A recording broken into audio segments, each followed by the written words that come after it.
2013년에 개봉한 영화가 하나 있습니다. 제목이 관상입니다. 관상 하니까 이렇게 점을 쳐야 될 것 같고 이렇게 사람을 봐야 될 것 같죠. 그런 영화입니다. 얼굴을 보면 그 사람의 모든 것을 꿰뚫어보는 천재 관상가에 대한 이야기의 내용을 담고 있습니다. 제 주인공 이름이 내경인데요. 우리가 잘 알고 있는 배우 송강호 씨가 맡아서 열연을 해주었고요. 그리고 그 내경이라는 사람이 관상을 잘 본다는 얘기를 듣고 한양으로 이렇게 올라오게 됩니다. 그에게는 이제 처남도 있고 아들도 있었습니다. 그렇게 자기 아들은 자기가 조금 더 출세하고 싶은 마음, 또 버젓이 그리고 보란듯이 아버지께 성공한 모습을 보여주고 싶은 마음에 아버지를 떠나서 자기 혼자 또 이렇게 관직에 오를 방법들을 찾죠. 근데 아버지는 굳고 말립니다. 왜냐하면 그 관상을 보니까 관직에 오르면 안 될 관상이어서 그렇게 말립니다. 아무튼 그런 내용이 진행되면서 이제 한양에 올라와서 연홍이라는 배우 김혜수 씨가 이렇게 연기한 연홍이라는 기생을 만나서 더 한양에서도 이름을 떨치게 됩니다. 그 뒤에 이 관상을 너무 잘 본 나머지 그 궁궐에서 김종서가 거기 백윤식 씨가 연기하였는데요. 김종서가 이 사람을 채용해서 사람들을 등용하는데 이 사람은 어떤 직분이 어떤 직책이 어울릴지에 대해서 이렇게 판별하고 또 저 사람은 어떻게 하면 될지에 대한 그런 등용에 대한 직책을 맡아서 하게 됩니다. 그때 수양대군이라는 이정재 씨가 연기한 수양대군이 역모를 꾀하여서 구테타를 일으킵니다. 그래서 조선의 위기의 때가 찾아오는 그런 내용이고요. 안 보셨으면 영화 한번 보셔도 괜찮습니다. 참 재미있게 잘 그려놨습니다. 이 영화 관상은요 1453년에 단종 때에 일어났던 계유정난이라고 하여서 그 당시에 수양대군이 이제 자기가 왕위를 즉위하기 위해서 빼앗기 위한 구테타를 배경으로 한 그런 영화입니다. 이게 사실이냐? 배경은 사실인데요. 역사적 픽션입니다. 거기 나오는 관상가도 전혀 이야기에 없는, 역사적인 이야기에는 없는 내용이고요. 그 역사적인 사실을 가지고 영화화한 픽션입니다. 이 영화에 여러 유명한 대사들이 있습니다. 그 대사들 중에 가장 유명한 대사가 있는데요. 어떤 대사냐면 오늘 제목과 같습니다. 오늘 제목이 뭐라고 되어 있죠?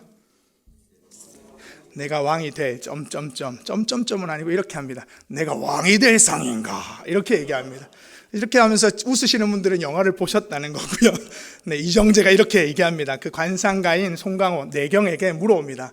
딱 마주대었을 때 내가 왕이 될 상인가? 평소보다 목소리를 연기 톤으로 바꿔서 해왔습니다. 그 왕이 될 상, 권력을 쥘 상, 누군가의 위에 서서 세상을 지배하고 다스릴 그런 사람이 되고자 이 계유정난 그리고 특별히 그 가운데 핵심 인물인 수양대군이 그 조선을 어지럽힌 사건으로 이야기가 전개되죠. 사람은 누구나 힘을 가지고 싶어 합니다. 힘이라는 것은 어찌 보면 누군가의 위에 서야만 생기는 거고 그 힘을 가지고 누군가를 이렇게 조종할 수 있는 것이 우리는 힘이라고 생각하죠. 세상에서 권력과 힘 모든 것들이 마찬가지입니다. 조금 전에 말씀드렸던 관상에서도 그 힘을 차지하기 위해서 계략이 있고요. 모략이 있습니다. 그런 얽히고 설킨 관계 가운데에서 암투가 있고요.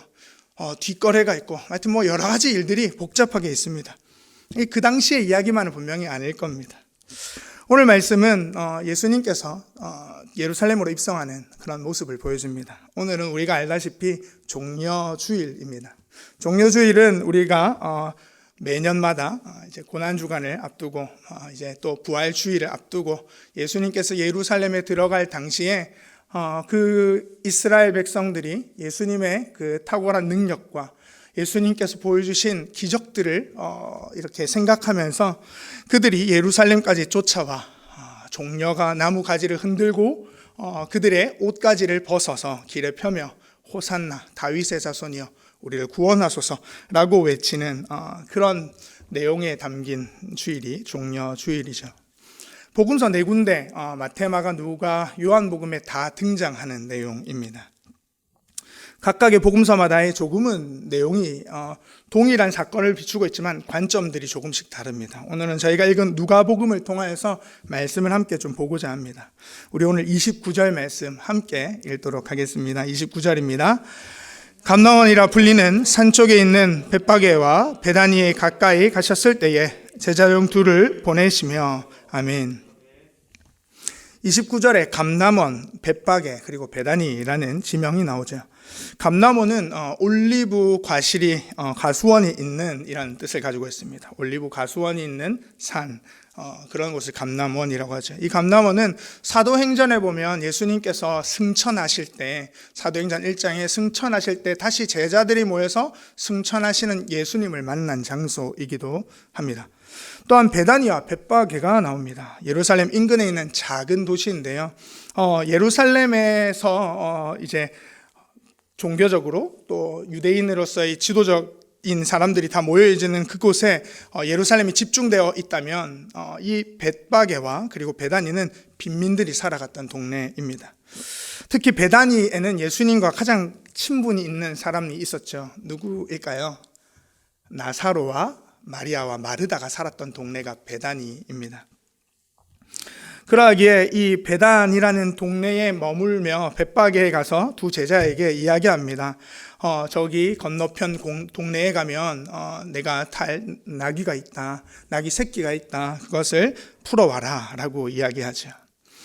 예수님께서 가나안 동네에 머물면서 이전까지 이 우리가 읽은 19장 1절에 보면 이제 예수님께서 여리고에 계시다가 지금 베다니와 벳바게로 오시거든요.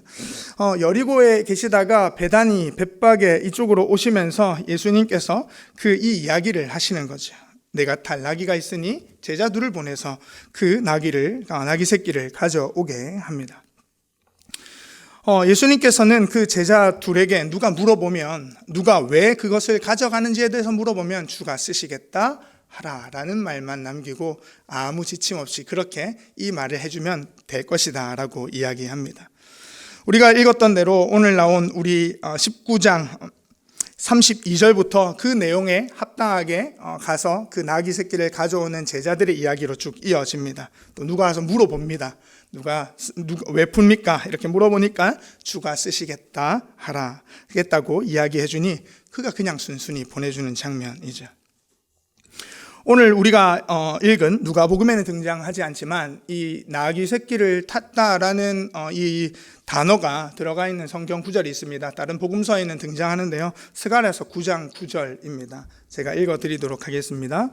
시온에 따라 크게 기뻐할지어다. 예루살렘에 따라 즐거이 부를지어다. 보라, 내 왕이 내게 임하시나니 그는 공의로우시며 구원을 베푸시며 겸손하여서 나귀를 타시나니 나귀의 작은 것 곧 나귀 새끼니라. 아멘.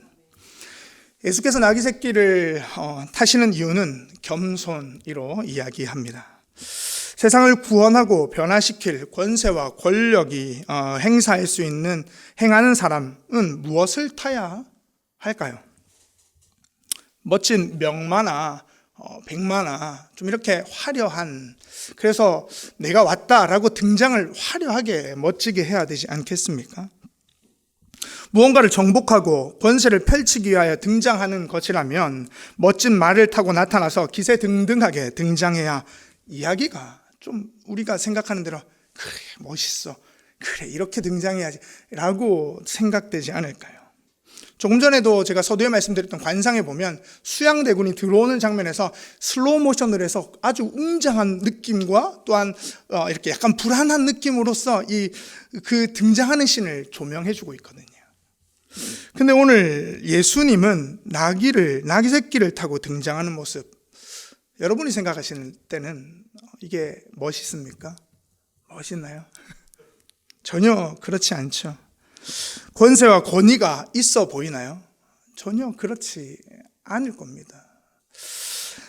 권력이 힘이 없어 보이죠.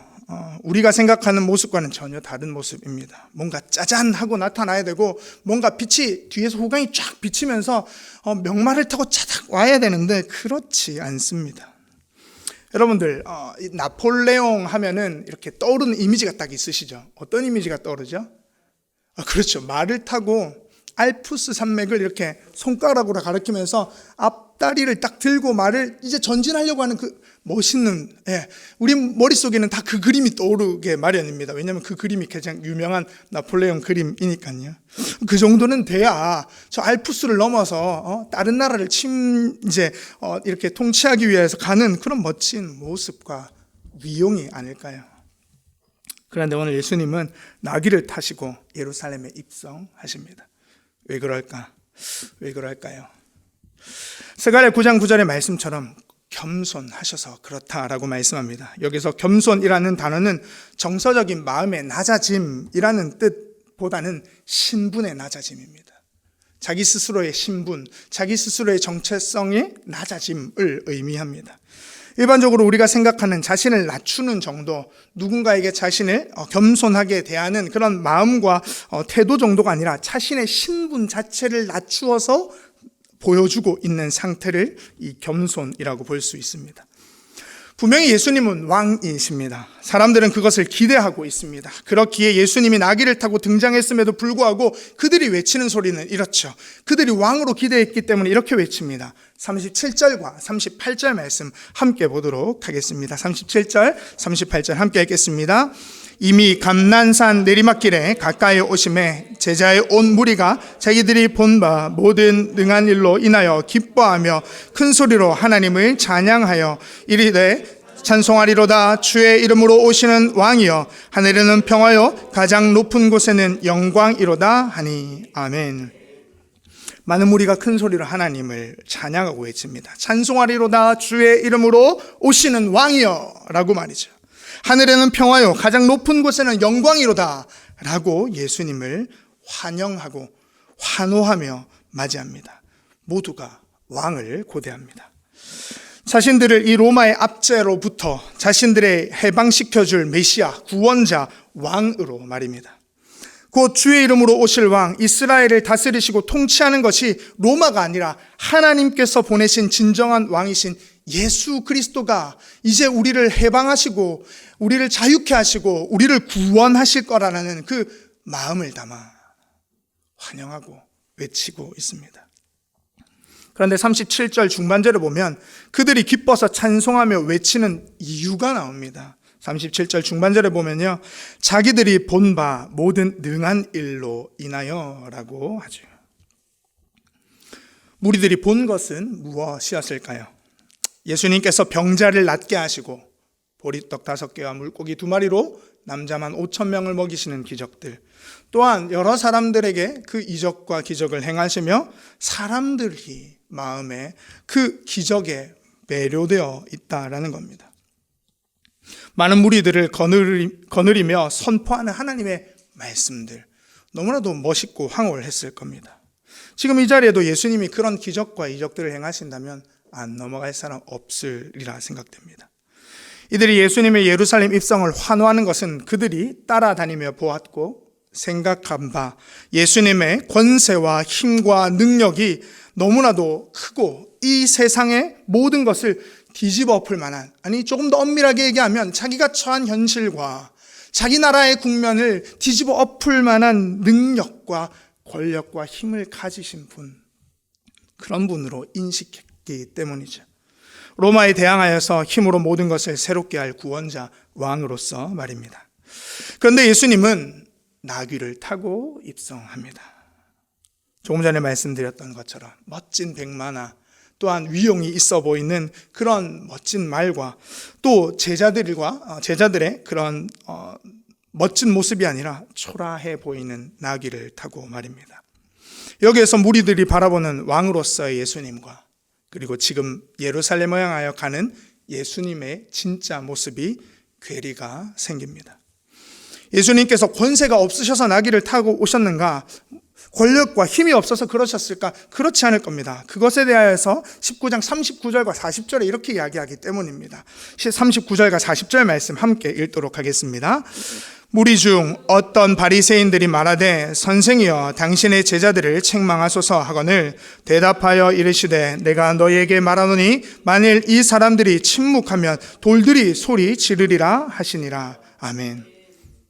바리새인들이 너무 시끄러운 나머지 환호하는 제자들을 향하여서 제자들을 보며 예수님께 저들을 책망해달라, 저들이 좀 잠잠했으면 좋겠다라고 이야기합니다.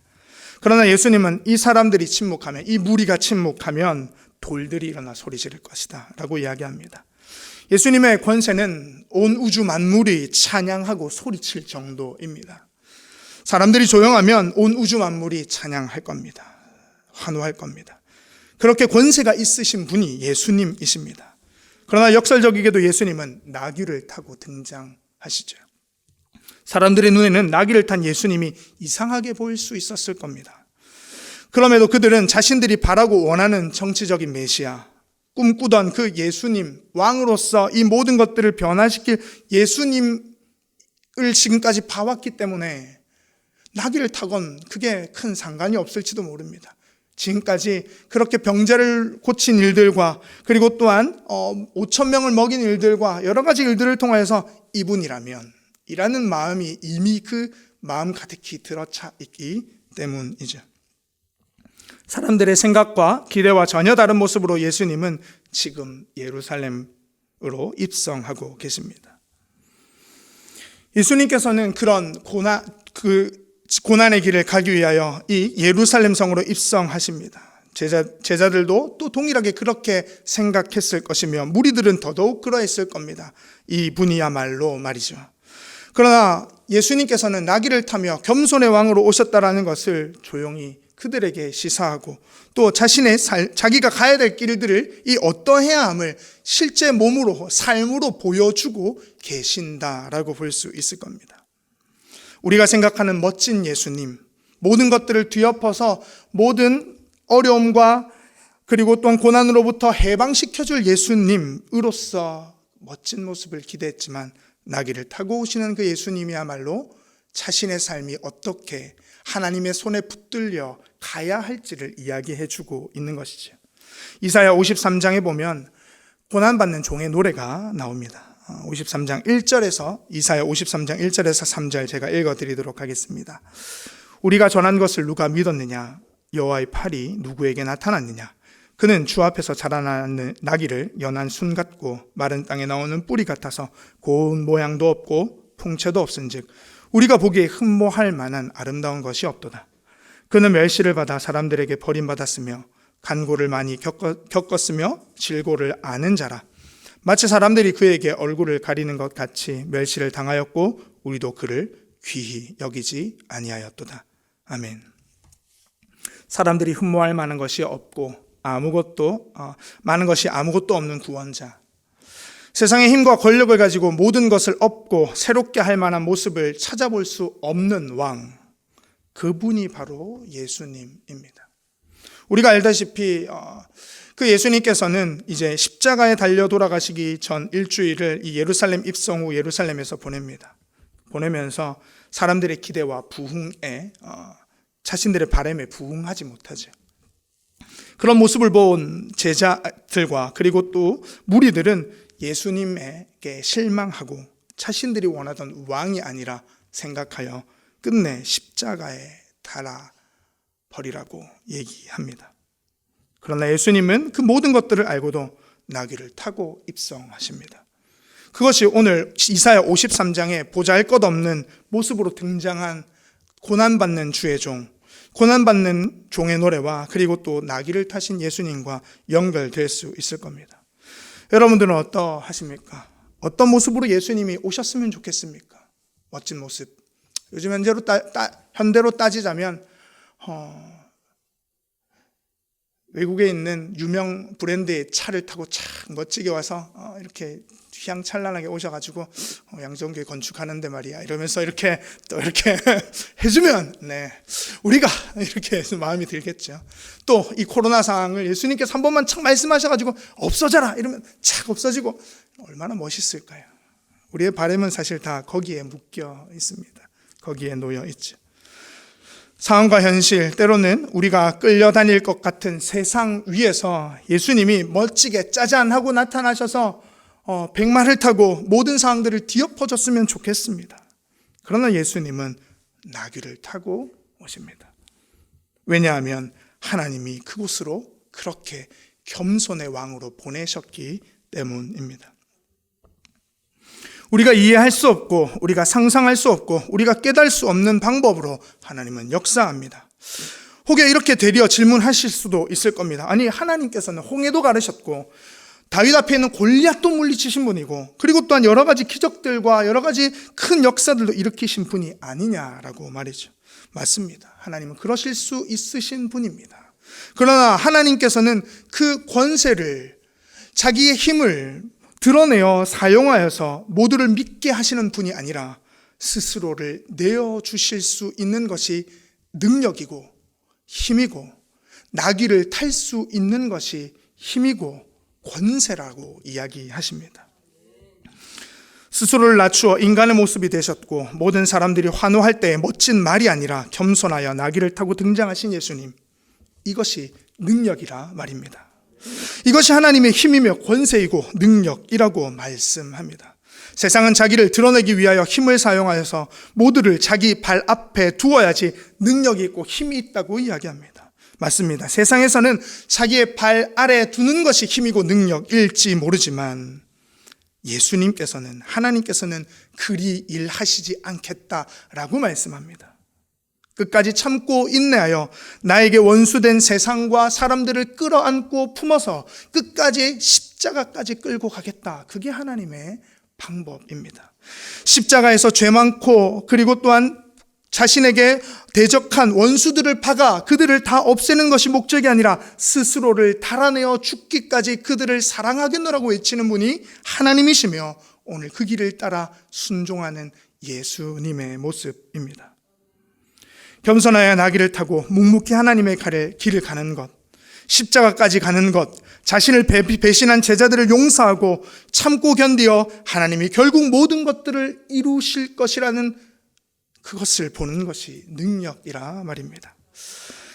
이사야 55장 8절에서 9절에 하나님께서 이렇게 말씀하십니다. 이사야를 통하여서 이스라엘 백성들에게 이렇게 말씀하는데요. 이사야 55장 8절 9절입니다.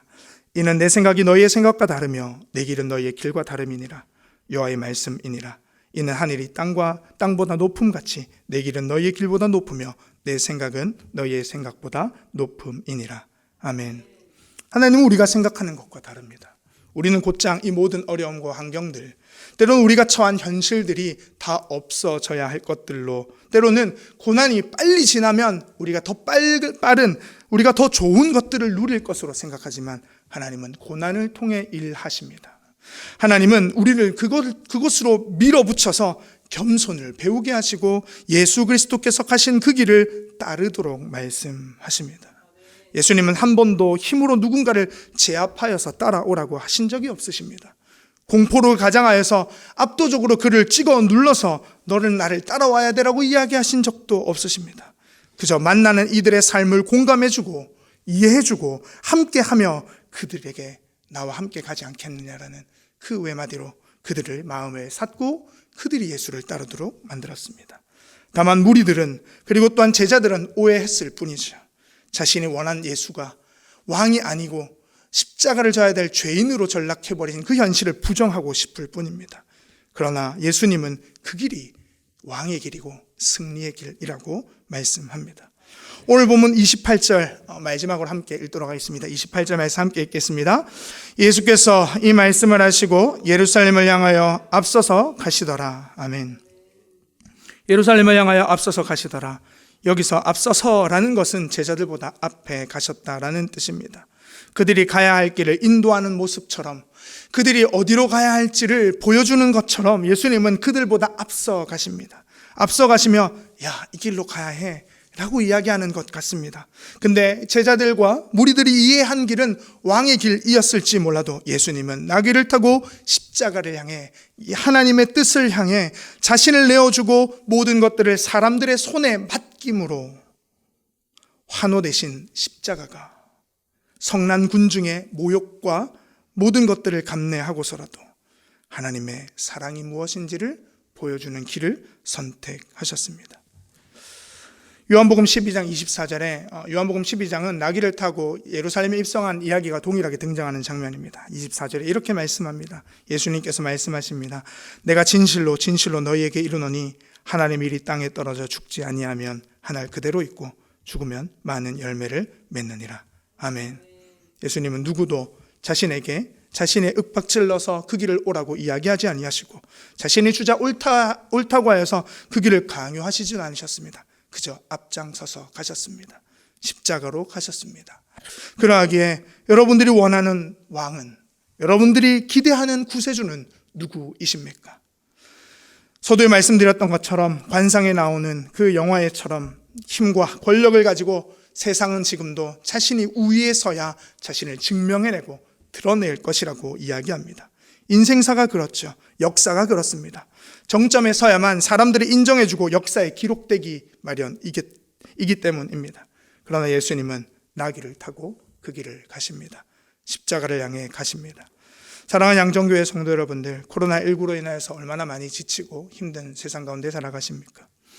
오늘 오전 예배도 말씀하셨던 것처럼 목사님께서 코로나 블루라고 해서 불안과 외로움, 그리고 또한 그런 고립됨 속에도 놓여져 있는 이들도 있습니다.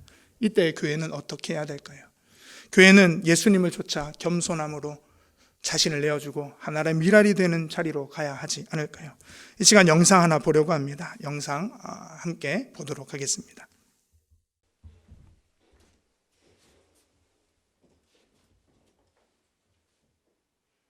교회는 아픈 자들을 위한 병원이라고 불려왔다. 지금 세상은 그 어느 때보다도 병들어 있다. 코로나19 때문만이 아니라 두려움이 팬데믹처럼 퍼졌기 때문이다. Infecting most people in the Very world. concerning. You're concerned? Very. Coronavirus panic shopping. 역사상 처음으로 주일 아침 예배 때 많은 교회 건물들이 이렇게 텅 비었다. Church after church Dozens canceled Sunday services because of the outbreak. will be suspended. 이것은 교회에 무엇을 의미하는 것일까? 그리고 세상에는 어떤 의미일까? 만약 교회가 건물만을 의미한다면 교회 건물이 폐쇄됐을 때 어떤 일이 일어날까?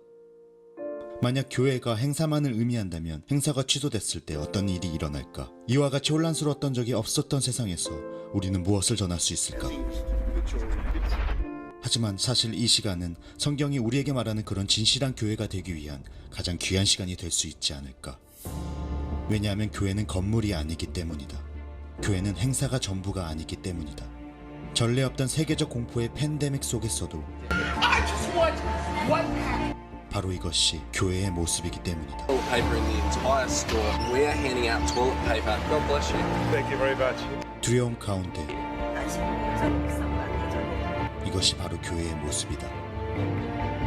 격리된 고립 속에서 Isolation. 바로 이것이 교회의 모습이다. 교회는 사람들을 깨운다. 교회는 사람들을 회복시킨다. 교회는 이전보다 복음을 더 멀리 전파하기 위해 새로운 방식들을 적용하고 발견한다. We've got a total lockdown. Our church, we're going to gather over Zoom, and then we're actually going to FaceTime our friends and family and share the gospel. I'm checking to see if my neighbors need supplies or prayer, and I'm also using Facebook to reach out to those that I can't get to. Driving home on street corners. Life here seems to be crippling. There is a hope in Jesus Christ. Everyone can do this right now. Be the church. 고통을 겪고 있는 이 세상은 예수 그리스도가 필요하다. 우리가 예수님의 손과 발이 될 때이다.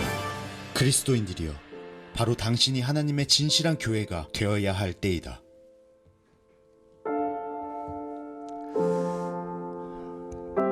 하나님 우리를 교회로 불러주셨습니다.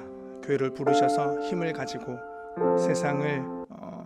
세상 가운데에 우리의 힘을 과시하고 드러내라고 보이신 게 아니라 나귀를 타고 십자가를 향해 가라고 보여주셨습니다.